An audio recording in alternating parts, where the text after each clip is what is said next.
Hi, boys and girls. Thank you for joining me for another video on word problems and how to solve them. I went ahead and I circled and underlined some of the important key factors in this word problem, but let's go ahead and read it together. The coach has 42 footballs to put in 7 bags. He threw away 7 footballs that had deflated. He put an equal amount of the footballs he had remaining in each bag. How many footballs are in each bag? Let's read it a second time. And this time, as I'm reading, I want you to really think about what's happening. Try to get in the habit of not just reading the words, but really reading to understand what's going on in the word problem. The coach has 42 footballs to put in 7 bags. So as I'm reading that, you should be imagining 42 footballs laying out on a field, and then there's 7 open bags maybe sitting in front of those footballs. Then, before he even puts them inside, he's going to go over to the trash can and throw away 7 of them that deflate. He put an equal amount of the footballs that he had remaining in each bag. Now you're picturing him walking over to each bag and placing an equal amount of footballs in each bag. How many footballs are in each bag? Okay, so the first thing we should notice is that there's 3 numbers. When that happens, there's usually 2 steps in the word problem. When you see the word each is a clue that we're multiplying or dividing because it means we're doing the same thing again and again and again. My very first thought is that I need to, before I decide whether I'm multiplying or dividing, I have a very easy clue for myself that is here. He throws away. When we throw something away, we're getting rid of it. And what step would we take? We'll call it an operation. We have 4 operations in math. It is add, subtract, multiply, and divide. When you throw something away, you're subtracting or getting rid of it. So let's start by saying 42 footballs minus 7 deflated footballs. Really make sure that when you are subtracting, you're looking to see, is there a larger number on bottom? The way we do it in my class is we say, more on the floor, go next door. So if there's more down here than up here, we go to the next door neighbor and we regroup or we borrow. This becomes a 3 and this becomes a 12. 12 take away 7 is 5, bring down your 3. So now we have 35 footballs remaining. Okay, this is oftentimes the trick. Students will get this answer and be excited because maybe they'll see it on the test and they'll see A, B, C, D. And the first option will be 35 because those tricky test makers will know that a lot of times kids will circle this one thinking, I got my answer. Well, don't be fooled. This is the trick. That's my tricky face. Don't answer as 35. Always go back and really make sure that the answer you gave really makes sense. So there's 35 footballs now. But then the second part says he put an equal amount of the footballs he had remaining in each bag. Okay, so now I'm imagining giving a certain amount to each bag. And how many bags are there? 7. Okay, so what I'm going to draw for myself is called a strip diagram. My strip diagram is going to have my total of footballs on top, and I'm going to have 7 bags to put them in. It's really simple. It doesn't have to look fancy. I'll draw 6 lines. 1, 2, 3, 4, 5, 6. When I draw those 6 lines, it's going to create 7 boxes. 1, 2, 3, 4, 5, 6, 7. Okay, so this is supposed to show that what I can do is I can place an equal amount of footballs into each bag. And if I was a really good artist, I could draw those bags equally. So what this is showing is that I have 35 and I need to divide them out. So in this case, instead of multiplying, we're not looking to increase the number of footballs. No, it already gives us a total, so we don't want to multiply. In this case, we want to divide. So we're going to do 35 divided by 7 bags. If you don't have your facts memorized, remember you could always use a fact family because fact families help us when we don't know division. So you put your 35 on top and your 7 in the corner. You can ask yourself, well, what number could I multiply 7 by to get 35? And we can count by sevens. I'll count with the song that I know. 7, 14, 21, 28, 35. So the answer is 5. 35 divided by 7 is 5. So 5 footballs in each bag. It's really important to make sure that you answer in a complete sentence, to make sure that your answer matches up with what they're asking. How many footballs are in each bag? 5 footballs in each bag. And then we can notice that number 7 correctly matches up with K, which is 5. All right, let's do another one. Each time the team misses a shot, they must do 12 drills. If there are 5 missed shots in the first round and 4 missed shots in the second round, how many total drills does the team have to do? All right, let's read it again. Each, there's a clue word, and I remember that that's either multiplying or dividing because it's doing the same thing again and again. Each time the team misses a shot, they must do 12 drills. Yikes. If there are 5 missed shots in the first round, so I'm going to stop and think through that. I've got to do 12 drills every time I miss a shot. 5 missed shots the first round. That's going to be a lot of drills they're having to do. And then, 4 missed shots again in the second round. How many total drills, clue word, does the team have to do? Okay, so I've got to think about this. Pretend you're on a basketball team. Pretend that you've missed a shot, which, isn't the end of the world. Sometimes that happens. But you have to do a drill to get better. So what I want to do is think through, first of all, am I multiplying or dividing here? Well, they have to do 12 drills every time there is 1 missed shot. There's going to be 5 missed shots. Each time I miss a shot, I've got to do a drill. So I'm going to make another strip diagram.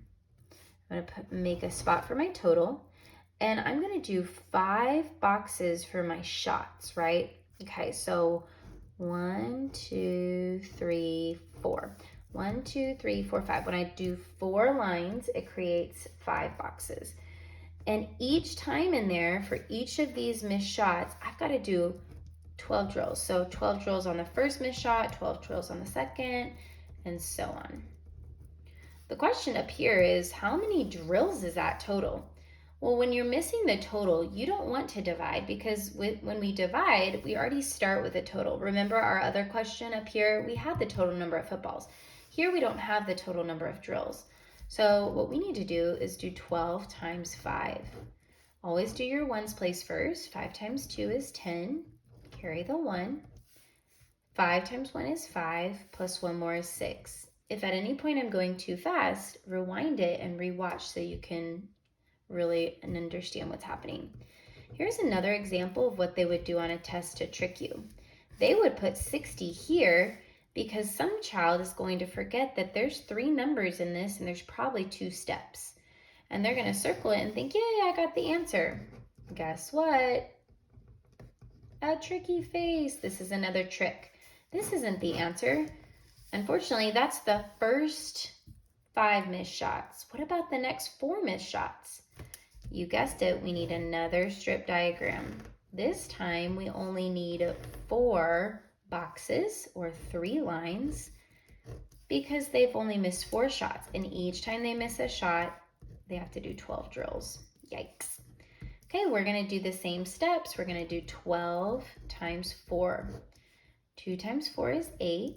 4 times 1 is 4. So now they're doing 48 drills. So I've got 48 drills on top here and 60 drills on top here. It's a lot of drills. But the question was, how many total drills does the team have to do? What could we do to get the total? Well, now that we know what they have to do from that first round and the second round, we must combine to find the total. So I'm going to take 60 and add it to 48, and that will give me how many drills they had to do.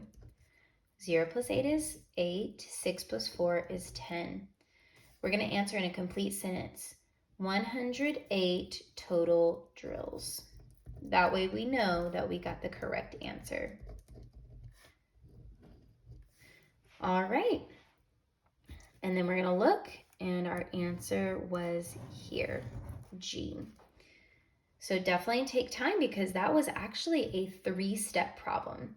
Even though there was 3 numbers, it was more than just 2 steps, because we had to combine at the very end. So that's definitely important to keep in mind. All right, let's actually go with this paper. Let's do number 9. A volleyball team has all players grouped in 4 sections. If there are 19 boys and 25 girls on this team, how many players are in each section? Always read it 2 times. A volleyball team has all players grouped in 4 sections. If there are 19 boys and 25 girls on the team, how many players are in each section? Okay, so let's think about what's happening here. A volleyball team will group their players into 4 different sections. I can just draw myself a little picture to display what's happening. 1 section, 2 sections, 3 sections, 4 sections. If anything and you get stuck, always draw a picture and that will help you. If there are 19 boys and 25 girls on the team, how many players are in each section? Okay, so this is kind of working backwards, okay? It gave us how many different sections at the very first part. But we have to first know how many total people are there in order to divide them into all the sections. Well, how could we get a total? We know that we're not going to multiply or divide yet, because this is not a repeated number. The only time we'd be multiplying is if we see the same number again and again and again. But in order to find how many kids that is, we're going to take 19 and we're going to add it to 25 to see how many players that is. 9 plus 5 is 14. 1 plus 1 is 2. 2 plus 2 is 4. So we have 44 total players. Again, that would be a trick. If you saw this as an answer, don't forget that's not the answer, because that's not what it's asking. It's asking how many players are in each section. Okay, now here is the time when we see the word each, and we know that it's going to be asking us to either multiply or divide. In this case, it says a volleyball team has all players grouped into 4 sections. If you're taking this and you're grouping them into 4, do you really think that we're going to put 44, 44, 44, 44? If you really stop and think, if we're multiplying, we'd get a way bigger number than the total number of players, and that won't work. So you have to stop and ask yourself, what does multiplication mean here? If I multiply 44 times 4, I'm going to get a really big number, and that's too many kids. We only need 44. In this case, we're trying to divide them into equal sections. So what we have to do is we have to take 44 and divide it by 4. If we don't know that, we can use our fact family. Put 44 on top and our 4 on the side. We could count by 4s, but if you've memorized, you would know that 4 times 11 is 44. So the answer is 11 players in each section. Notice that I take the time to write out my answers so that I know that I got the correct answer. Okay, and here is our answer, H. Great work so far. Okay, let's go on to the next one. The basketball team has 8 team members. Each team member has 5 jerseys. Each jersey must be sorted by color into one of 4 bins to wash. There is an equal number of jerseys in each bin. How many jerseys end up in each bin? A lot of good things going on here. Let's read it again and think about what's happening. The basketball team has 8 team members. Okay, so right off the bat, I'm picturing 8 people. And I'll just draw myself smileys so I don't forget how many that is. 1, 2, 3, 4, 5, 6, 7, 8. Okay, each team member has 5 jerseys. So I could draw a little shirt or something. You don't have to do this, but I'll just do it on one person. That way I don't forget. 1, 2, 3, 4, 5. Those are my silly looking jerseys. I'm not an art teacher, but at least I know. So I'll just do that again. 5 here, 5 here, 5 here, 5 here, 5 here, 5 here, 5 here, 5 here. Hey, that sounds like a repeated number. This is a really good instance to think about multiplication and division. The same thing happening again and again and again, except here we don't have the total. So if we don't know a total, this is a really good clue that at some point we need to multiply. It says that each team member has 5 jerseys and each jersey must be sorted by color into one of 4 bins to wash. Okay, so down at the bottom, I can draw my 4 bins. So eventually I'm going to take all these total jerseys and I'm sorting them. They're going to all end up in these bins, which sounds a lot like taking a total and putting it into equal groups or dividing. There is an equal number of jerseys in each bin. How many jerseys end up in each bin? Well, before I start, I want to find out how many total jerseys this is. And like I said, if we don't know the total, I'm going to multiply. So I'm going to do my 8 people times 5 jerseys, and I'll get 40 jerseys total. This would be a trick if you answered 40. Oops, I better move this over. If you said that that's the final answer, definitely not, because that's not what it's asking. Not the total number of jerseys. It's saying each jersey must then be sorted by color into one of the 4 bins to wash. And there's an equal number, which is a really good clue that we're dividing because it's going to have the same number in each one. So now what I need to do is I need to take my 40 jerseys and divide them into the 4 bins so that they can all get cleaned. If I don't remember it and I don't know my facts, I'll draw my fact family. I know 40 divided by 4 is the same thing as 4 times what number? Let's count by 4s. 4, 8, 12, 16, 20, 24, 28, 32, 36, and 40. Okay, so that means 10 fingers were held up, which is the answer that we need. 40 divided by 4 is 10.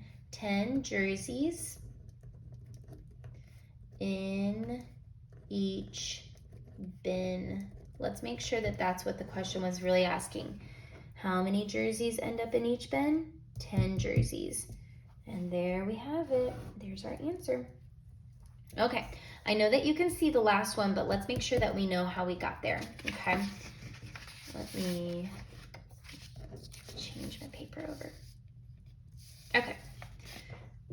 There are 56 baseballs to place in 7 batting cages. If you don't know what a batting cage is, it's just a place where you go to practice your swing, and the ball comes out of a machine and you swing at it.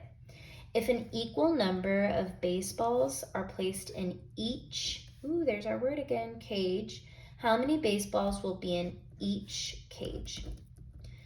All right, I'm just going to draw that for myself right there. Okay, let's read it again so we understand what's happening. Think about it, pretend like you're in the word problem. There are 56 baseballs. Okay, so I imagine like all these baseballs are on the ground and they need to be placed into 7 batting cages. I'll just go ahead and I'll draw myself a cage. Okay, I know that there are 7 batting cages. So here's one of them. I'll just turn it into a strip diagram. It's gonna have to be long.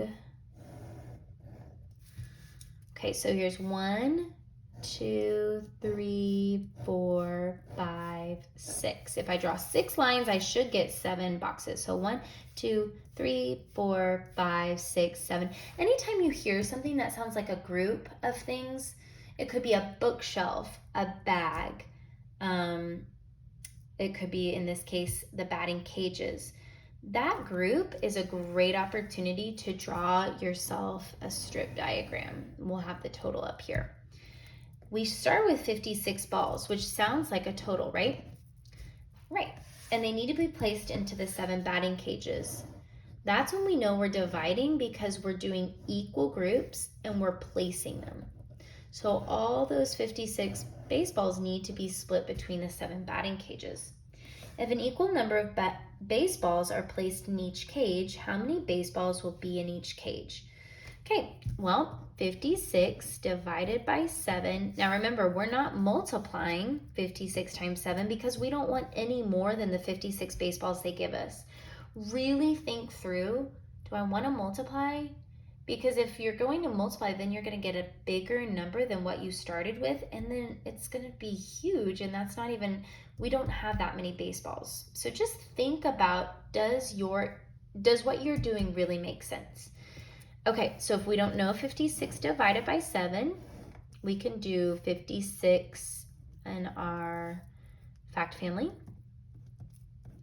We know if we count by sevens, we'll get there. 7, 14, 21, 28, 35, 42, and 49, 56.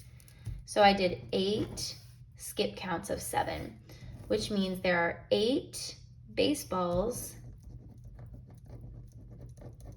in each cage. In case you hadn't seen it in a while or forgot, when I say that they're fact families, it means 56 divided by 7 is 8. I could do 56 divided by 8 is 7. And then I could flip it around. I could say 8 times 7 is 56, and 7 times 8 is 56. See how powerful it is when you've memorized just one fact? If you instantly know 7 times 8 is 56, look how much you know. Look at all of that. Okay, so we just got our answer. There it is right there. I hope this has been helpful, and I hope you have an amazing day. By the way, the magic word is popsicle.